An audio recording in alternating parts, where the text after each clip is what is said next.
Dios te bendiga esta tarde. Es un gozo estar una vez más reunidos en el nombre de nuestro Señor Jesucristo, reunidos a la distancia, reunidos en un mismo espíritu, adorando al Dios vivo que hizo los cielos y la tierra, el cual te formó a ti y me formó a mí para que alabemos su nombre juntos. Una vez más te damos la bienvenida al hogar de la familia Méndez. Mi esposa y yo, mi esposa Débora Méndez y tu servidor Tony Méndez, somos pastores de la iglesia cristiana Poder y Gozo en Los Ángeles, y es un deleite el poder a la distancia, por medio de este medio, reunirnos para alabar a Cristo, para alabar a nuestro Señor, aquel que dio su vida para rescatarnos a ti y a mí de las tinieblas y darnos esperanza de vida eterna. Él es el mejor amigo que podemos tener. Él es a quien podemos acudir en momentos difíciles. Él es a quien miramos para que tengamos vida eterna. Él lo dijo: el que cree en mí, de su interior correrán ríos de agua viva. Y esos ríos de agua viva también son esa alabanza y esa adoración que surge de nuestro interior y se eleva hasta el trono del Señor y llega hasta su trono como un perfume, dice la palabra, de olor grato. Por tanto, en esta tarde disponte conmigo, con mi familia, a juntos adorar y bendecir el nombre del Señor, a presentar nuestros cuerpos como un sacrificio vivo, santo y agradable delante de Dios. ¿Quieres alabar al Señor con nosotros?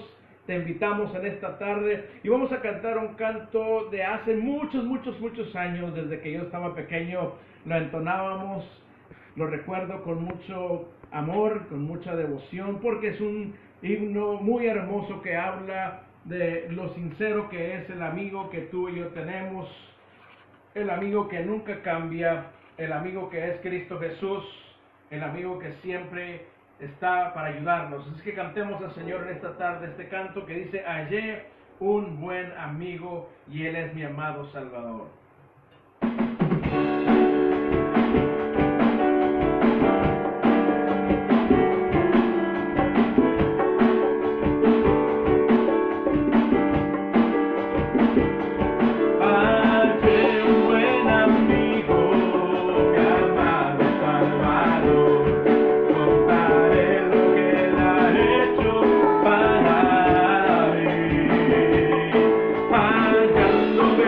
Perdido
decirle gracias. Gracias por tu amor, Señor. Tú eres el buen amigo. Tú eres el más maravilloso para nosotros. Y nosotros te adoramos y te amamos. Qué grande es nuestro Dios que servimos, ¿verdad? Continuemos adorando al Señor. Dile conmigo, tú quieres mi vida y yo quiero, Señor, que tú la rijas. Quiero entregarme, Señor, como un olor grato delante de tu presencia. Yo quiero, Señor, que todos los días de mi vida tú te glorifiques y poder ser una lumbrera, Señor, en este mundo. Dile conmigo así. Y el alfa y la omega, el principio y el fin, y el gran yo soy, me rindo a ti, el todopoderoso, el que es y que será, y el gran yo soy, yo quiero que gobiernes mi vida, te doy el sacrificio a ti. Yo quiero que tú ordenes mi caminar y que siempre viva en tu voluntad.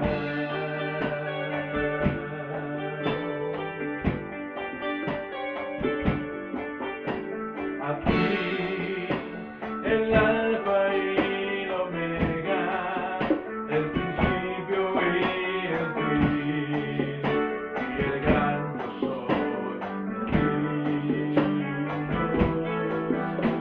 a ti, el todopoderoso, el que es y que será, y el gran yo soy. Conmigo, yo quiero que gobiernes mi vida, me doy el sacrificio a ti. Yo quiero que tú ordenes mi caminar y que siempre viva en tu voluntad.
santidad y de acuerdo a tu voluntad.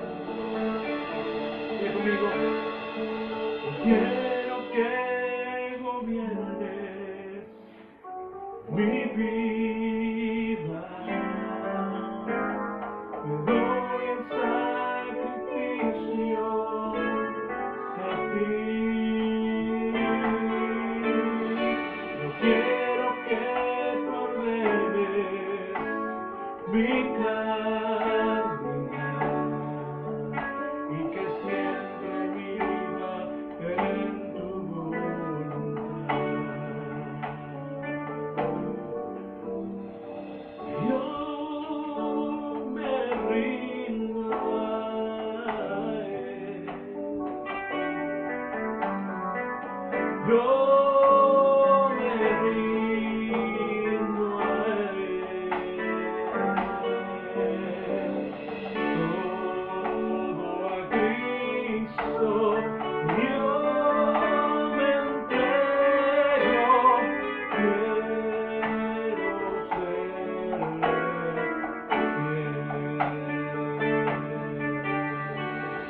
Quiero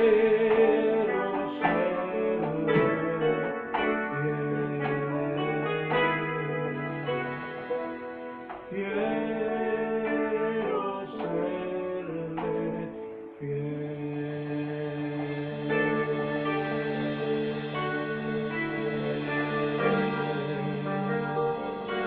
Permítenos, eterno Dios, el ser fiel a ti, así como tú permaneces fiel, Señor, a nosotros, que te demos toda la gloria, toda la honra y toda la alabanza, porque solo tú la mereces, Señor.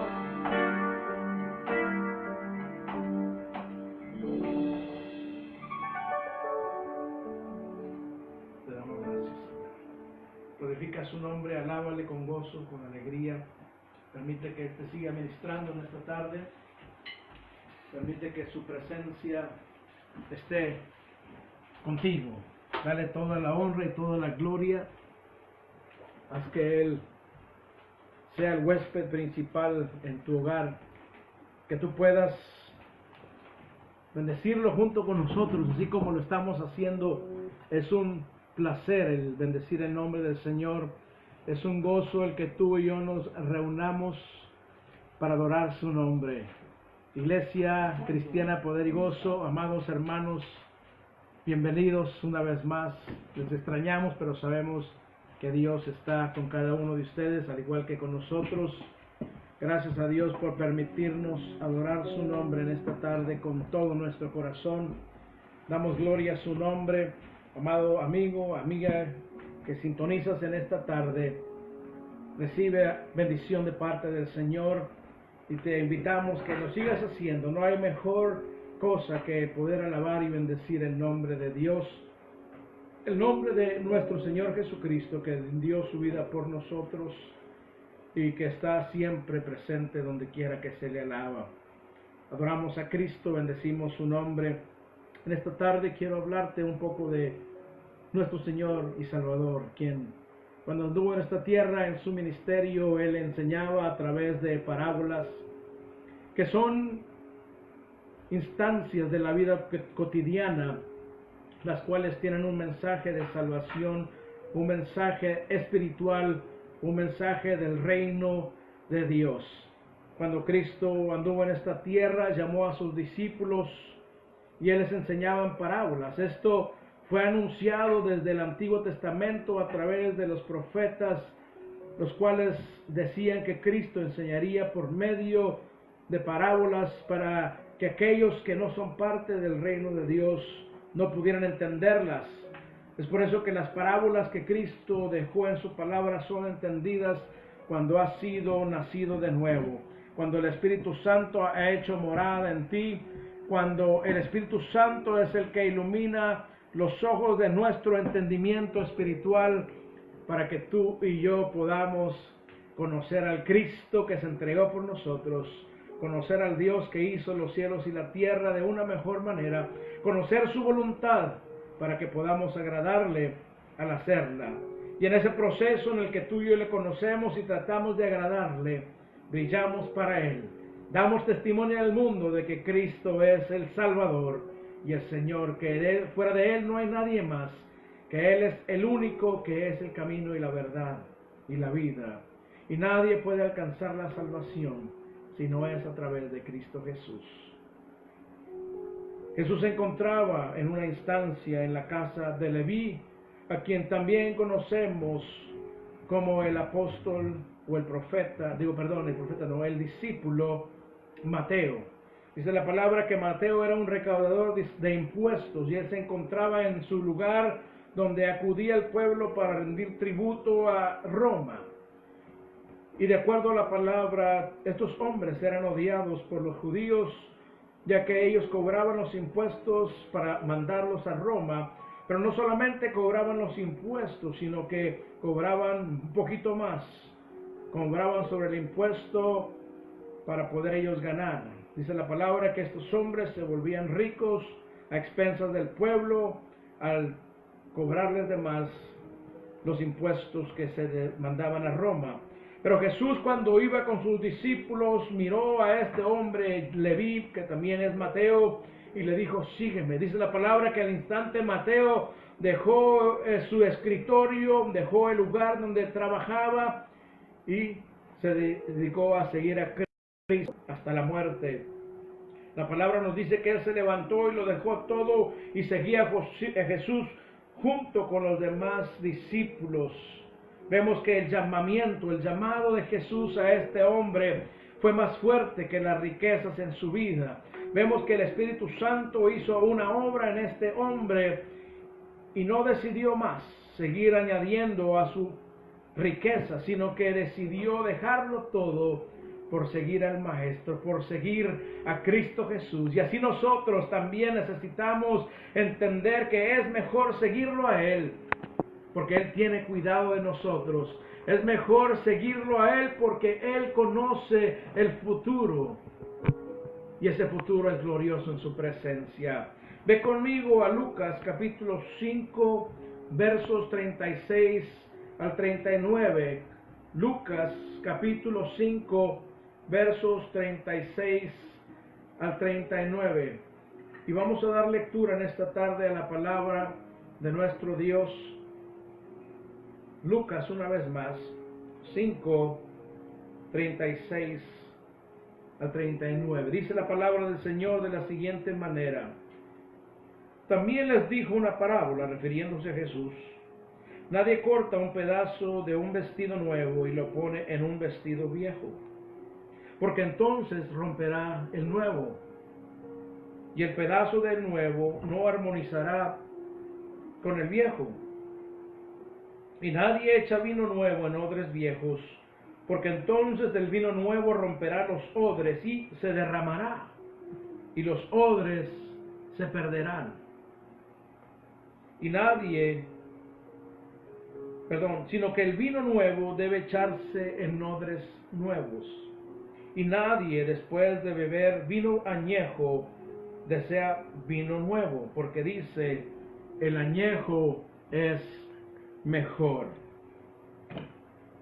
Vemos que Jesús se encontraba en la casa de Leví, si tú vas al contexto de lo que estamos leyendo, en un banquete que Leví o Mateo hizo para Jesús y los discípulos, pero para que también sus colegas, sus familiares, sus conocidos, sus amigos pudieran conocer a aquel que los sacó de las tinieblas y los trasplantó al reino de la luz. Mateo tenía en su corazón el deseo de que los demás conocieran a Jesús, y aquí nosotros vemos el deseo de aquel que es nacido de nuevo genuinamente, de compartir a Cristo con aquellos que necesitan escuchar de la salvación como Él lo escuchó y llegó a los pies de Cristo. Esta es la nueva conversión que trae a nosotros el gozo y la paz, y por lo tanto nosotros queremos que los demás conozcan a Cristo íntimamente como Él nos dejó conocerle a Él.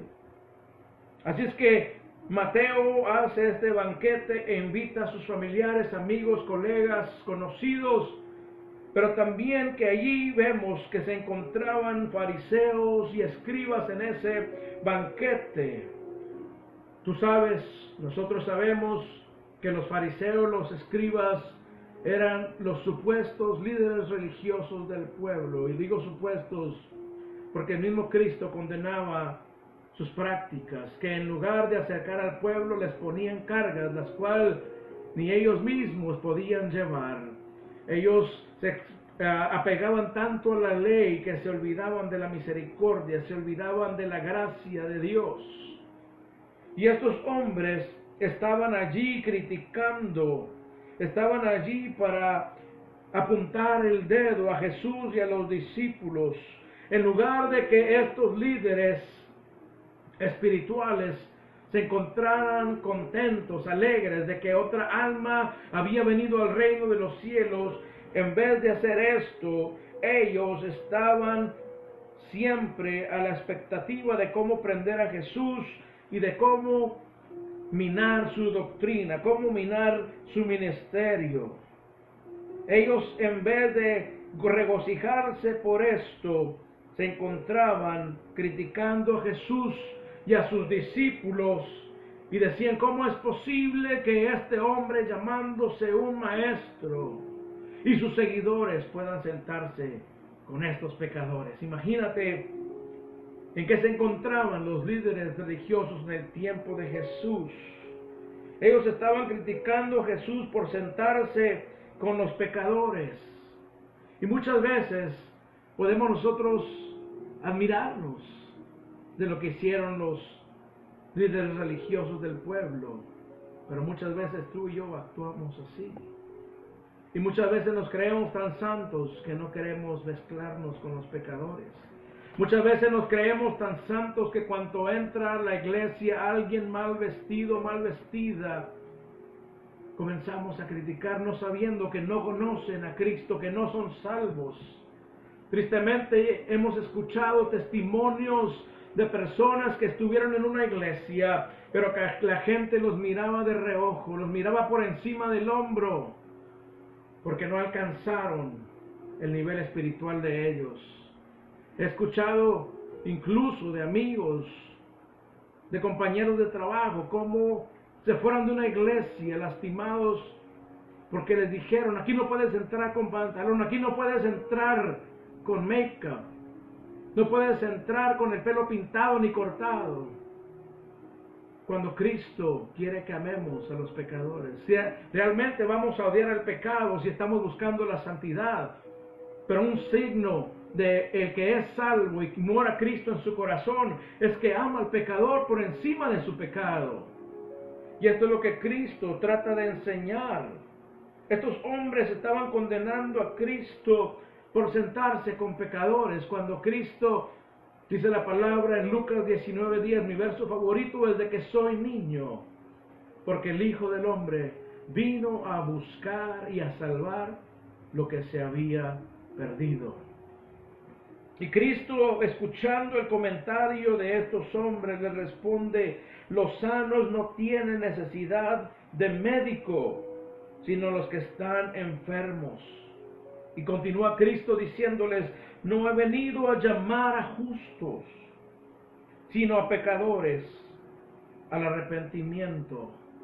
Podemos hasta decir que Cristo estaba siendo sarcástico con estos líderes religiosos, diciéndoles: ustedes se creen muy justos, entonces no me necesitan, no necesitan la salvación. Jesús estaba condenando la autosuficiencia, la autojustificación de estos religiosos. En otras palabras, Cristo les decía: los que piensan ser justos no tienen necesidad de salvación. Y déjame decirte, si piensas que eres justo, si piensas que no tienes pecado, estás en un error muy grave, amado amigo, amado hermano. Porque no hay justo, dice la palabra en Romanos 3, ni uno, en los Salmos también. Dice: todos se han desviado, todos se han apartado, cada cual por su camino. También lo dice Isaías 53:12. Cristo les dijo: si ustedes son tan justos como piensan, entonces no me necesitan. Y esta es la actitud de los religiosos, mirando a los demás por encima del hombro, apuntando el dedo a los demás, criticando en la iglesia lo que se hace. criticando a las almas que necesitan amor y compasión. Y hasta el día de hoy la actitud de los fariseos, de los saduceos, de los escribas, de todos esos que se supone tenían que guiar al pueblo a los pies del Señor, esa misma actitud de autojustificación está en estos últimos tiempos en la iglesia de Cristo. Por eso necesitamos despertar y hacer una evaluación de nuestra vida, amado hermano, de dónde estamos parados. Los fariseos y escribas aún estaban en su falacia y soberbia, autojustificándose y acusando a Jesús y a los discípulos de no ayunar. Esto es lo que respondieron: pero tú y tus discípulos no ayunan. En vez de sentirse acorralados, en vez de arrepentirse, dijeron: el ayuno es lo que nosotros guardamos, por eso tenemos el cielo asegurado. No, dijo Jesús. Se estaban autojustificando y al mismo tiempo acusando a Jesús de no guardar ayuno, de comer y beber con los pecadores, de ser un glotón, aún le dijeron. Ellos creían que el hecho de ayunar garantizaba su justificación, unido al hecho de guardar la ley al pie de la letra. Pero esto es la religión de la autojustificación. Esta es la religión que dice: lo que yo haga es lo que va a ganar mi salvación, lo que me va a ayudar a lograr mi salvación.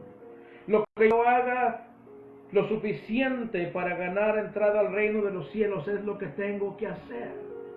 Por eso las religiones del mundo no llevan a ningún lado, porque ellos te dicen: tienes que rezar esto, tienes que sacrificar esto para que tú puedas ganar la justificación. Pero la palabra de Dios no nos enseña esto. La palabra de Dios nos enseña, en la que nos justifica a nosotros es la fe depositada en lo que Cristo hizo en la cruz del Calvario. Nuestra fe puesta en el hecho de la resurrección de Jesucristo al tercer día, como lo estuvimos celebrando unos domingos en el pasado, en abril. Él se levantó probando ser Dios. Por lo tanto, al levantarse, probó que Él puede perdonar tus pecados y los míos. Y cuando nosotros ponemos nuestra fe en la obra y persona de Cristo Jesús, en lo que hizo en la cruz y que se levantó al tercer día, somos salvos, confesando nuestros pecados y pidiéndole al Señor que nos reciba como sus hijos. Nuestras obras no nos salvan, amado amigo, amada amiga, amado hermano y amada hermana, sino que las obras que los que somos salvos debemos hacer son el producto, dice la palabra, de nuestra salvación, de acuerdo a Efesios 2:10, y te lo voy a mostrar. Efesios 2:10, la palabra es clarísima y la palabra no miente. Y Pablo, enseñando a la iglesia, dice: porque somos hechura suya, creados ¿en quién? En Cristo Jesús. ¿Para qué? Para hacer buenas obras. ¿Cuáles son estas buenas obras? Son las obras que Dios preparó de antemano para que anduviéramos en ellas. Cuando estás en Cristo Jesús, realmente las obras que tú haces, las obras que yo haces, son el testimonio, son el producto de que Cristo realmente mora en nuestro corazón a través de la persona del Espíritu Santo, amado hermano. Nuestras obras son el testimonio de nuestra salvación. Es por eso que cada uno de nosotros que se diga ser salvo tiene que distinguirse del mundo por sus obras. Las obras que tú y yo debemos hacer deben ser diametralmente opuesto a las obras del mundo, a las obras religiosas.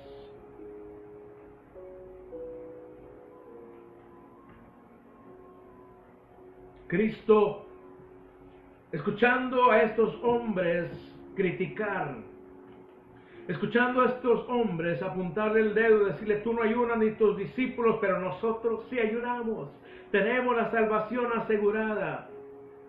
Cristo les refiere una parábola en el verso 36 y siguiendo hasta el 39, hablando de lo inútil que sería remendar una vestidura vieja con un parche nuevo, ya que el parche nuevo es más fuerte que la ropa vieja. Y cuando tú coses ese parche nuevo en ese vestido, en ese pantalón, en esa camisa viejos, cuando tú lo lavas, vas a ver que la ropa vieja se va a romper, porque el parche nuevo es más fuerte que la ropa vieja. Aún dice la Biblia que el parche nuevo no va a armonizar con la vestimenta vieja, se va a ver nuevo y la vestimenta se va a ver que ya está muy usada. También Cristo le refirió la parábola acerca de los odres, los cuales estaban hechos de piel de cabra, de chiva, de oveja, de diferentes animalitos. Y estas recipientes hechos de la piel de animal se llenaban con vino nuevo, para así guardar ese vino y ellos utilizarlo en los quehaceres de la vida diaria, en los alimentos. Lo utilizaban también medicinalmente para ponerlo en las heridas. El vino lo usaban para cuando viajaban, lo llevaban en esos odres y poder ir tomando en el camino. El vino que se usaba era para ayudar al agua a deshacerla de cualquier microorganismo que tuviera el agua y enfermara a las personas. Ellos revolvían el agua con este jugo de la vid fermentado para sanar el agua. Por eso muchos dicen, Cristo tomó vino, por lo tanto tomaba. No es ese el vino que se tomaba, era un vino especial de 3% a lo mucho de fermentación, que les ayudaba a no infectarse en sus organismos por el agua o los alimentos que se tomaban. Ese vino se utilizaba para muchas cosas en el tiempo antiguo. Entonces, cuando el vino se añejaba junto al odre, el odre envejecía también, y el odre daba de sí, se extendía a lo máximo que ya se podía extender. Y cuando el vino se vaciaba de ese odre, el odre se volvía duro y ya no tenía elasticidad. Por lo tanto, si alguien ponía vino nuevo, el jugo de la vid nuevo, para que se fermentara en ese odre, el vino, si tú no lo sabes, produce gases al estar fermentándose. Por eso es que se ponía en odres nuevos, para que el odre también aumentara de tamaño al tener los gases de la fermentación del vino. Por eso si ponías el vino nuevo en un odre viejo, al gas expandirse dentro del odre, lo que iba a pasar es que ese odre se iba a reventar y se iba a perder el vino y el odre también. Y de nada serviría, vas a perder el vino que se lleva un proceso para hacer y el odre también, que se lleva un gran proceso para hacerlo. Jesús estaba a través de estas parábolas enseñando a sus oyentes, y hoy en día nosotros, su iglesia, que no podemos basar nuestra justificación en nuestras obras, porque estamos poniendo nuestra confianza en la carne, porque basamos nuestra fe en las obras de la ley. Y en Gálatas Pablo claramente lo explica, que el que vive por la ley va a morir por la ley, porque la ley lo único que hace es condenarnos. Nadie sobre esta tierra, excepto el Santo Hijo de Dios, es y será capaz de guardar la ley de Dios. Es imposible que tú y yo podamos hacerlo. Por eso los fariseos y los escribas y los maestros de la ley en el tiempo de Cristo eran celosos en guardar la ley, creyendo que por sus obras Dios les iba a decir: wow, qué tremendo eres, guardaste toda la ley, entra en el gozo de tu Señor. Pero lo que vemos aquí es que Cristo les dice: nadie por guardar la ley y poner su confianza en sus obras puede alcanzar la vida eterna. La ley únicamente, como te lo he dicho, nos condena. Por eso es triste ver que hay organizaciones religiosas, denominaciones religiosas, que se jactan de guardar el sábado, que se jactan de guardar esto y otro de la ley de Dios, cuando la ley lo único que hace es nos condena. Y Pablo dice, más vale, estoy parafraseando, si estás guardando un punto de la ley, que la guardes toda, porque si no eres digno del lago de fuego. Por eso las religiones no nos llevan a ningún lugar más que al lago de fuego, porque estás poniendo tu confianza en las obras que tú puedes hacer para alcanzar esa salvación. Si nosotros ponemos nuestra confianza en las obras de la carne, lo que nosotros hacemos, nos estamos maldiciendo, porque no estamos confiando en aquel que nos salvó, en aquel que nos puede llevar a la vida eterna, sino que estamos confiando en nuestra carne, estamos confiando en nuestra humanidad. Y la palabra dice en Jeremías 17:5, maldito el hombre que confía en el hombre y hace de la carne su fortaleza. Ahí está claramente, y del Señor se aparta su corazón. Muchas veces creemos estar sirviendo a Dios siendo religiosos, pero realmente nuestro corazón está tan lejos de Dios. Cristo mismo les dijo a los fariseos, a los saduceos, a los escribas, a los celotes, a todos aquellos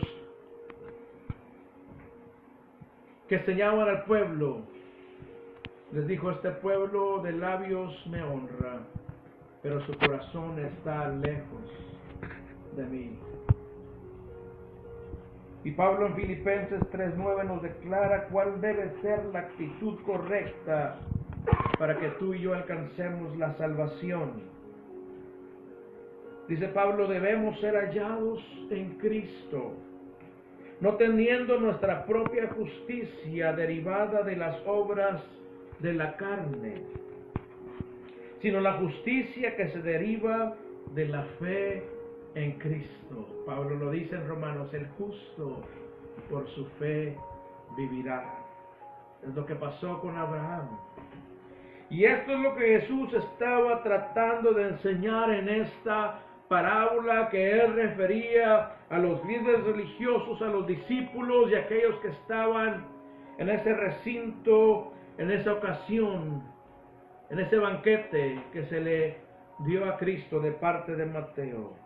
Él da a entender que la salvación que él ofrecía era superior al pacto antiguo. Era superior a lo que habían hecho sus padres en el Antiguo Testamento. Pero que este nuevo pacto, la salvación a través de la fe y de la gracia, la obra redentora de Cristo Jesús, está basada no en las obras, sino en la fe que tú y yo depositamos en Cristo Jesús. Que para poder ser salvos debemos reconocer nuestra incapacidad de guardar la ley. Debemos reconocer lo malo que es nuestro corazón. No hay nadie bueno, amigo, amiga, amado hermano y hermana. Es una mentira cuando la gente dice, pero yo soy bueno, no le hago mal a nadie. Dice la palabra, no hay justo ni aun uno. Todos se han desviado, todos buscan la maldad. Y necesitamos reconocer que nosotros no podemos, porque es imposible que tú y yo y todo ser humano en nuestras fuerzas podamos alcanzar la salvación, sino que tal como dijo Jesús a Nicodemo, es necesario que nazcas de nuevo para poder ver el reino de Dios.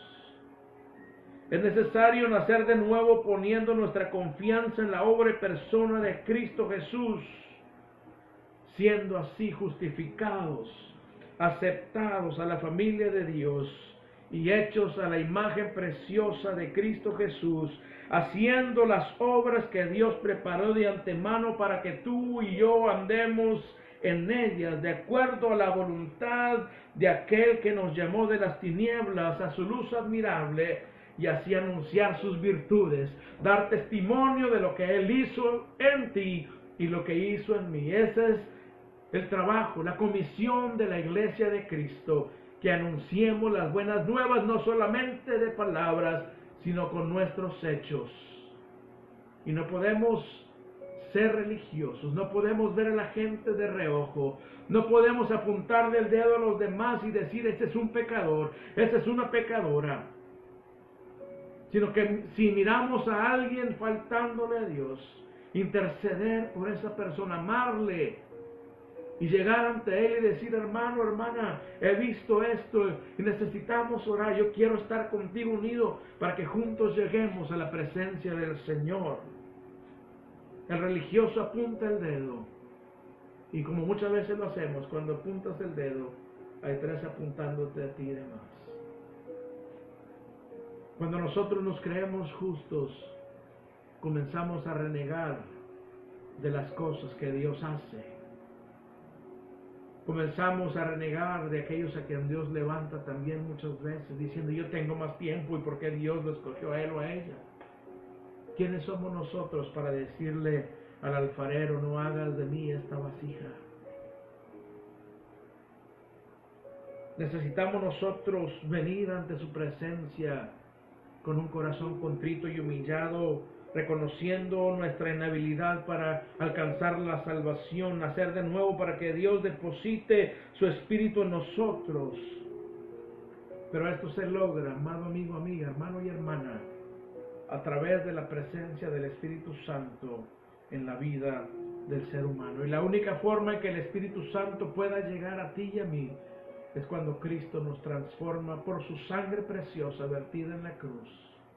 Cuando nosotros lo reconocemos como el Señor y Salvador y confesamos nuestros pecados. Al haber sido nacidos de nuevo, justificados en Cristo, nosotros debemos, amado hermano, amada iglesia, Poder y Gozo y todos los que escuchan, nosotros debemos de evitar poner nuestra confianza en lo que hacemos en la viña del Señor. No podemos tener el efecto yo-yo que le decimos, yo hice, yo sané, yo profeticé, yo puse las manos y Dios los sanó. No. Entre menos digamos yo, entre más menguemos, Él crece en nosotros. Y no hay necesidad de decir yo, porque las obras que hacemos dan testimonio de nuestra posición en Cristo Jesús. Debemos reconocer nosotros que debemos mantener la comunión con Dios a través del Espíritu Santo, escudriñando su palabra para andar en su voluntad diariamente y para dar testimonio a la iglesia de que realmente Dios nos ha transformado, Dios nos ha cambiado, dar testimonio también al mundo de la obra de Dios en nosotros y así nosotros poder alcanzar a aquellos que se encuentran perdidos allá afuera en el mundo sin Dios y sin esperanza. Nunca sabes si el día que tú te topas con alguien, aunque te haya hecho cara, y aunque te haya supuestamente rechazado, pero tú le hayas sonreído en el nombre de Jesús y le hayas dado un buenos días y Dios te bendiga, muchas veces con eso basta para que Dios toque esa vida y la alcance para su gloria. Debemos reconocer, amada iglesia, para evitar la religiosidad, para evitar la autojustificación, la soberbia. Debemos de reconocer que tú y yo sin Cristo nada podemos hacer. Él lo dijo claramente, si separados de mí, nada podéis hacer. Necesitamos reconocer que necesitamos estar unidos a Él para llevar fruto que glorifique el nombre de nuestro Dios. Ese fruto que glorifica su nombre son esas obras que Dios preparó de antemano para que tú y yo anduviésemos, dice la palabra, en ellas. Debemos reconocer el amor, la gracia y la misericordia que Dios nos permite tener para permanecer a Él. Diariamente se renuevan sus misericordias, su fidelidad nunca falla, su gracia es derramada sobre nosotros, su amor es derramado por el Espíritu Santo sobre nuestros corazones. Y gracias a Dios, a su misericordia, a su amor y a su gracia, que permanecemos en sus caminos, que permanecemos en Él. Y gracias a todo esto, seremos arrebatados juntamente con la iglesia cuando Cristo venga por sus redimidos. Gloria al nombre de nuestro Señor. Un día seremos glorificados con Cristo si no ponemos nuestra confianza en lo que yo hago. Lo que yo hago sin Cristo es trapos de inmundicia. Lo que yo hago sin Cristo no tiene validez alguna. Es hasta que tú y yo hayamos aceptado a Cristo, lo que hagamos, Él lo recompensará. Amado hermano, amada hermana, amigo y amiga, todo esto debe producir en nosotros el saber que Dios nos escogió, que Dios nos tiene asidos de su mano. Debe producir en nosotros un servicio, una alabanza y una adoración excelentes a su nombre, hacia el Dios que nos sacó del lodo cenagoso, que nos sacó de las tinieblas, ya que es su Espíritu Santo el que nos dirige a nosotros. Pablo dice, ya no vivo yo, sino que Cristo vive en mí. Lo que ahora vivo en la carne, lo vivo en la fe del Hijo de Dios. Todo lo que hago es dirigido por la voluntad perfecta de Dios. Y esa debe ser nuestra actitud. Esa debe ser nuestro diario vivir. Filipenses 2:13. Pablo dice, porque Dios es quien obra en ustedes tanto el querer como el hacer. Así que no eres tú ni soy yo. Las obras que nosotros podamos producir en la carne están podridas. Pero ¿qué dice Pablo? Dios es quien obra en ustedes tanto el querer como el hacer para su buena intención. Eso es, para que su voluntad sea cumplida en ustedes y ustedes sean de gloria para su nombre. Démonos cuenta que todo es de Dios y nada es nuestro. Aquí no hay lugar a la autojustificación, a la religiosidad, sino lo único que Dios quiere es que reconozcamos diariamente que lo necesitamos, que fuera de Él nada podemos hacer. Y cuando nosotros reconocemos que fuimos sacados del lodo cenagoso, que fuimos sacados de las tinieblas, que fuimos rescatados del lago de fuego, de la condenación eterna, nosotros le damos la gloria y la honra a Dios, porque Él fue quien nos sacó de ahí. Nosotros nunca lo pudiéramos hacer, nunca hubiéramos podido hacerlo, ni lo podremos hacer fuera de Cristo. Es por eso que te invito, Iglesia Poder y Gozo, hermanos y amigos que están escuchando este mensaje, dale la gloria a Dios, dale la alabanza a Dios, dale la adoración a Dios, sírvele a Dios con todo tu corazón, en agradecimiento, porque Él puso en ti su Espíritu. Ese Espíritu te ayuda a hacer su voluntad, y ese Espíritu te guarda perseverando sus caminos hasta el día de Jesucristo. Por lo tanto, sigamos confiando en Cristo, en su palabra, en el Espíritu Santo, en el Padre, sabiendo que es la única forma en que podremos ver el rostro de Cristo Jesús. Y a ti que no has dado tu corazón a Cristo, que aún no has decidido seguirle, te invito en esta tarde. Quiero decirte que no hay una vida mejor que la que Dios nos da a través de su Espíritu Santo, a través de la sangre de su Hijo amado, vertida en la cruz del Calvario. Únicamente dile, Señor, reconozco que soy pecador, reconozco que Cristo es el sacrificio perfecto que se ofreció con su propia sangre para pagar el precio de mi pecado y para hacerme justo delante de ti. Dile al Señor, acéptame como un hijo tuyo y hazme parte de tu iglesia, de tu familia. Y si lo has hecho, te felicitamos, porque eres parte de la familia de Cristo. Oremos, amada iglesia. Señor, te damos gracias en esta tarde por tu palabra, te damos gracias por tu Espíritu Santo, el cual nos da testimonio de ella. Te pedimos, Señor, que alejes de nosotros toda soberbia, Señor, toda autojustificación, sino que entendamos, Señor, que tú das gracia a los humildes, que tú no desprecias al corazón contrito y humillado, sino por el contrario, dice tu palabra, que tú levantas al menesteroso del muladar. Tu palabra dice que tú das gracia a los humildes, que tú escuchas a tus hijos, pero miras de lejos al altivo. Quita de nuestro corazón, Señor, toda religiosidad. todo orgullo religioso, todo orgullo que se encuentra en nuestro corazón porque no tiene cabida en él. Tú mismo dijiste, Cristo, aprended de mí que soy manso y humilde de corazón. Por eso venimos a ti, Maestro glorioso, para que tú nos transformes a tu imagen preciosa, para que tú nos hagas esos siervos y esas siervas que el mundo necesita ver, que demos testimonio de que tú realmente has transformado nuestro interior y que nos estás moldeando diariamente tu imagen preciosa. Sigue, Señor, siendo con tus hijos. Ayúdanos a someternos a tu voluntad y a la obra de tu Espíritu Santo, para que un día podamos ver tu rostro y estemos contigo por la eternidad. Te lo pedimos todo en el nombre precioso del que dio su vida por nosotros, el sacrificio perfecto, el Cordero de Dios inmolado desde antes de la fundación del mundo, Cristo Jesús. Amén.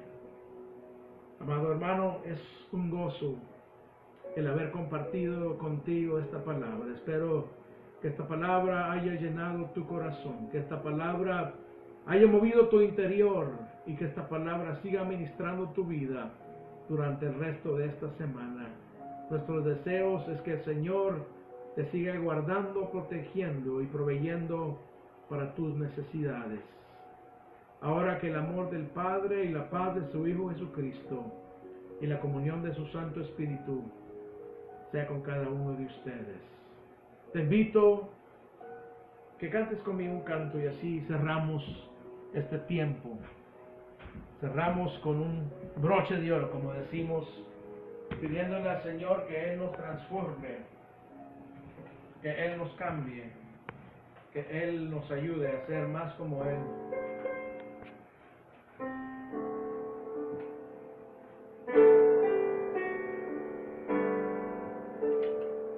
Renuévame,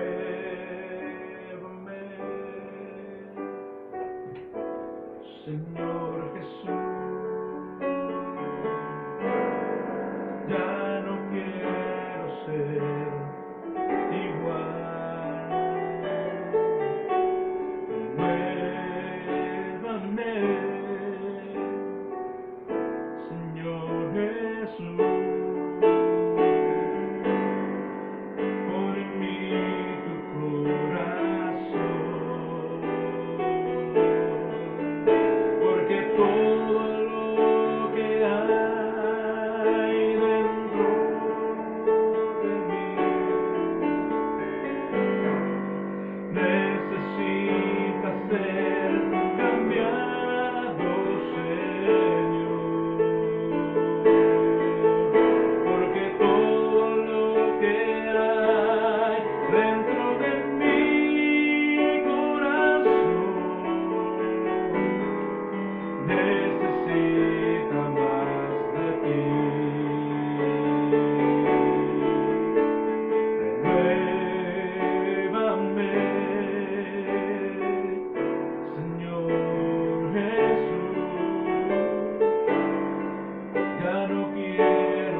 Señor te bendiga y te guarde, que el Señor haga resplandecer su rostro sobre ti, que el Señor ponga en ti paz y tenga misericordia.